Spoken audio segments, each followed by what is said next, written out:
This week in comic books, over in the land of DC, we get what happens when two friends with opposing views of the same story. What do? You bring in a Green Lantern.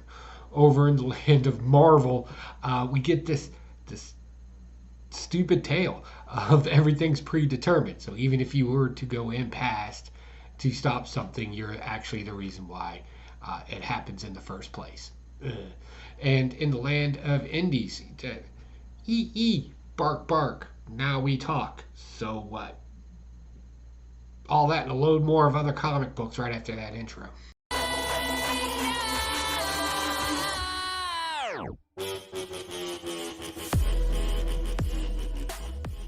Hey, what's going on, you wonderful weirdos? I'm Pocan Joe, and as always, you're super cool for swinging by. Love having you here. So let's just jump right into it this week with DC, Batman and Bigby. This is surprisingly good. I love, even though that's a modern world, you still have people dressing in fedoras and all that, but the story itself is pretty good. Our werewolf tried to confront Bruce Wayne, right, but not him knowing that it was the werewolf, right? Yeah, he should have figured that out. World's greatest detective, sometimes. So anyway, explosions start happening everywhere because the bookworm gang is blowing up libraries. And so they're going to jump into action. And everybody thinks a werewolf's going around killing everybody. So the presence of a werewolf trying to save some people, right? They don't see the same people. They start capping at the wolf. And we got this army of Robins. And it's actually kind of cool. It's not our first introduction to them. They did it in the last issue. But I like this because they got like slingshots and they're learning the ropes, if you will. It's a fun read. It's definitely fun. I love the dialogue in it. And more especially the art just kind of reaches out and is like, hey, we're modern, but not really. Wink, wink. So I thought that was pretty cool. I'll keep picking this up, definitely. Next, refrigerator full of heads. So we were wondering if this was actually going to be connected with the last story run of this, and it is. We meet our main antagonist in it. But something weird's going on here, and that's the whole point of the tale. I love this. Right now we've got, 3 severed heads and a shark head that we've managed to chop off at this point. And we also find out that there's other Norse weapons with magical abilities. We already knew about the dagger, and we know about the axe, but we also know that there's a belt, right? And something else. But regardless, we know that there's a collection of this magical Viking stuff out there, and it's really interesting. I really enjoyed this, and again, this is another one where the artwork's like, yeah, we're in the 80s, but we're going to be as detailed and action-packed as we can. Every panel just grabs you, and I enjoyed that. Next, blue and gold. Even the best of friends, can't always see eye to eye on a story, and that's pretty much what happens in here when Brewster Gold and Blue Beetle went against Blackguard.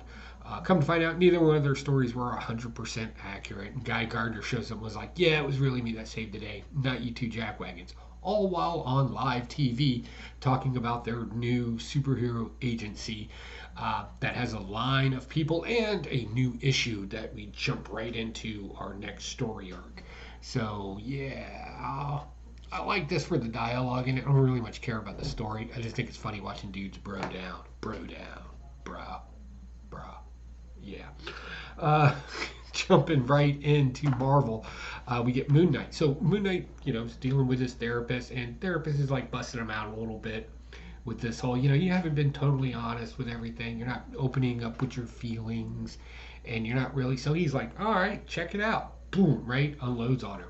We also get the first appearance of Zodiac in here, our new villain, and I like this guy because he kind of played off at like he's G. Willikers, Mr. Moon Knight, sir. We got bad guys doing things, and then at the end he's like, yeah, I'm gonna kill you. Right?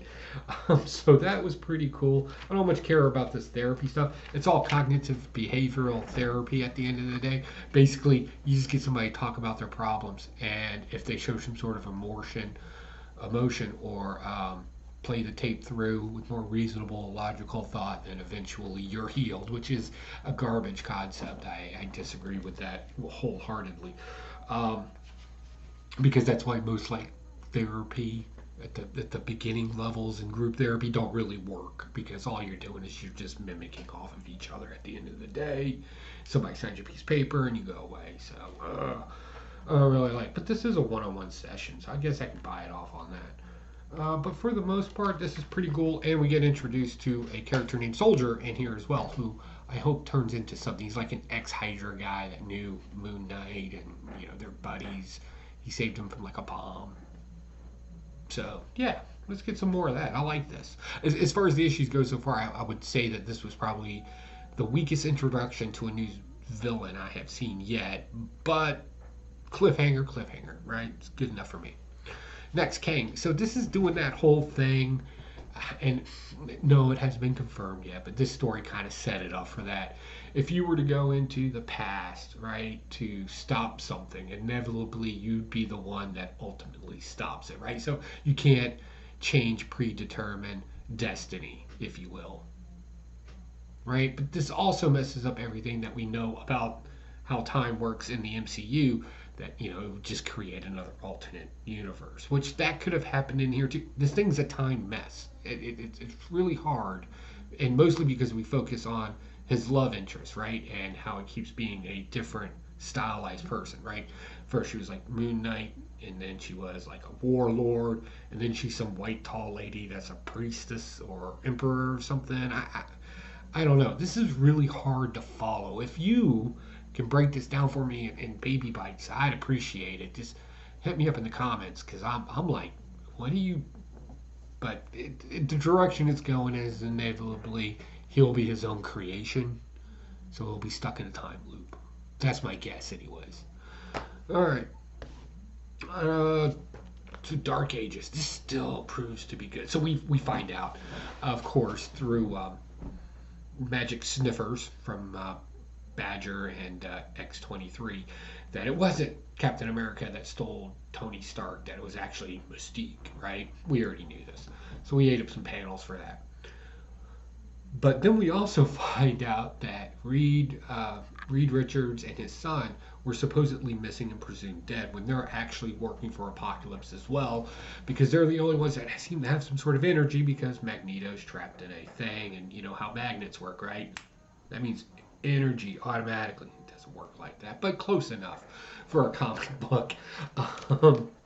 So as they're moving through and trying to get this done, we also lose Johnny Storm in the fight in here, if you will.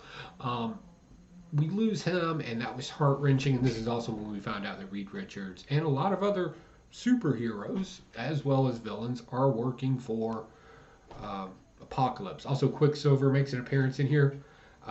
He gets controlled by the purple guy. You remember the purple guy from Daredevil? If you never saw the show, or no, Jessica Jones. That's it. He was in Jessica Jones. He can, make people do things by controlling their minds, and that's the reason why the Human Torch dies in here. And it was heartfelt. Like, it was kind of sad. Like, I was like, oh, that's kind of sad. And everybody's telling him it's not really your fault. It isn't. Okay. Primordial.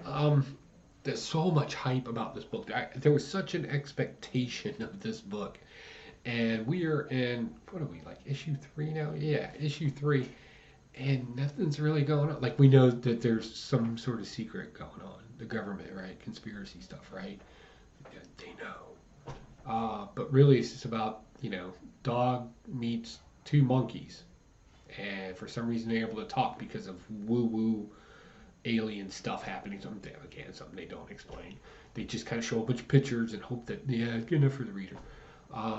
On the Earth side of the house, though, there seems to be building a mystery, but again, it's just the same thing that we kind of already knew, and they're just kind of re-emphasizing that. So, per issue, you don't really get a whole lot of the story. You just get a bunch of connecting pieces to the story. There's nothing you can really go, that's it. This is the thing, and that's not it at all. It just keeps, and it's not like it's a twist or anything. It just kind of drops off, goes someplace else. Like, at one panel in here, explained to us that the monkey, they were showing each other's homes, and the monkey's like, this is my home, and it's a picture of a forest. And I'm like, was that dialogue, was that page really necessary? I don't think so.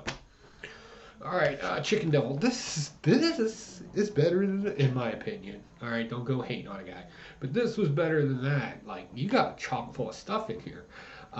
We're getting our big first confrontation with the bad guys. Our middle-aged chicken restaurant owner, right? His buddy's kind of a shitbrick.